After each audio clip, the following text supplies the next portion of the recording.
जादू टोना जैसी चीजें खतरनाक है, लेकिन जब उनका प्रयोग एक बहू के हाथों होता है तो वो कितनी मजेदार हो जाती है, खुद देखिए। रामगढ़ गांव में सुधा रहती थी। सुधा की सास उससे बड़ा काम कराती, तो पति ऐसा जो ना कभी घुमाने ले जाता और ना ही कभी कोई तोहफा लाता।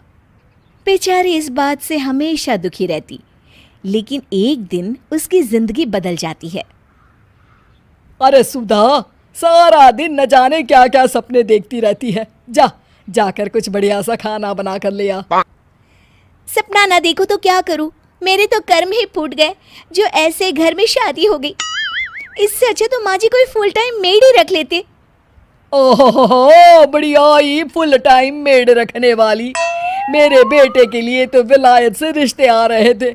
वो तो तेरे पापा ने तेरी इतनी झूठी तारीफ कर दी कि हमारा तो मन ही पिघल गया। अच्छा, विदेश से रिश्ते? वाह माँ जी वाह। अरे भगवान से तो डरिए, विलायती बहू लाकर क्या गाय का गोबर लिपवाती। बहू बहू होती है, ना वो देशी होती है ना विलायती। बहू का काम सिर्फ सास की सेवा और घर का काम होता है। और सुन, तुझे मैं क्यों बताऊं कि मैं क्या करती? जाकर घर का काम कर। सुधा मन महसूस कर वहां से चली जाती है।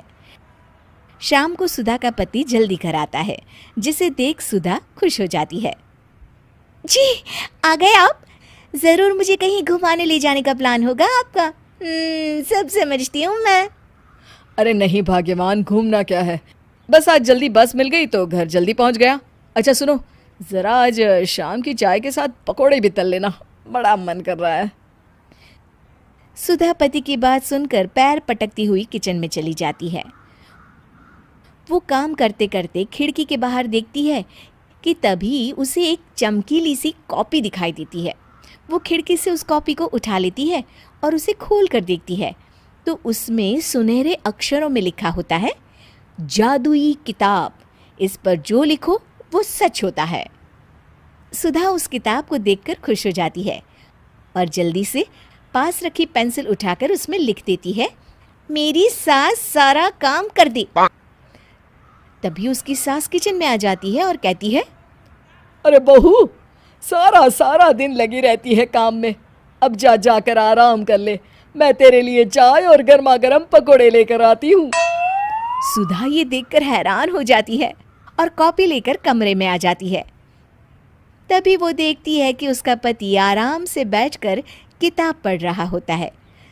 सुधा झट से कॉपी निकालकर उसमें लिखती है, मेरा पति मुझे घुमाने ले जाए। बस फिर क्या था, सुधा का पति किताब बगल में रख देता है और उससे कहता है, बहुत दिन हो गए हम कहीं घूमने नहीं गए ना, चलो कल मैं ऑफिस से छुट्टी ले लेता हूँ। सुधा ये सुनकर खुश हो जाती है कि तभी उसकी सास हाथ में चाय और पकोड़े लेकर खड़ी हो जाती है। चलो बहू, कुछ खा लो। अरे किस्मत वाले हैं हम जो हमें तू मिली, वरना मेरे बेटे की शादी कहीं तय ही नहीं हो रही थी। कोई लड़की इस घर में शादी नहीं करना चाहती थी। ले बहू, खा ले। अब तो सुधा की बल्ले बल्ले हो गई थी। सुधा की सास और पति बस उसके इशारों पर घूमते। एक दिन सुधा को सास का हार पसंद आ जाता है। वो सास से कहती है, माँ जी कितना खूबसूरत हार है, क्या ये हार आप मुझे दे देंगी? ओए होए, बढ़िया ही, मुझे दे देगी? अरे तेरी माँ ने दिया है ना मुझे, जो मैं तुझे दे दूँ? मैं अपने एक भी गहने तुझे कभी नहीं दूंगी। तभी सुधा अपने कमरे में जाती है और कॉपी में लिख देती है, सास के सारे गहने मेरे हो जाए। अब क्या था, थोड़ी ही देर में सास एक संदूक लेकर उसके कमरे में आ जाती है। बहू ये ले। ये क्या है माँ जी? बेटा ये मेरे गहने हैं, अब मुझ बुढ़िया पर तो ये अच्छे नहीं लगते। तेरी तो उम्र है पहनने उड़ने की, ये ले गहने तू ही रख ले। तभी सुधा की नज़र उस हार पर पड़ती है जो सासू माँ ने पहना है। और माँ जी ये हार जो आपके गले पर है? सास हार उतारते हुए कहती है, हाँ बहू ये भी ले ले। फिर कान के टापस उतारते हुए कहती है, ये ले बेटा, तू ये भी ले ले। फिर एक एक कर वो अपने सारे पहने हुए गहने उतारने लगती है। ये भी ले ले बहू, ये भी ले ले। सुधा तो खुशी के मारे बौखला जाती है। हाँ हाँ, लाइए लाइए लाइए लाइए। तभी सुधा का पति उसके पीछे आकर खड़ा हो जाता है और जोर से चिल्लाता है, अरे सुधा, क्या हुआ? क्या लाइए लाइए कर रही हो?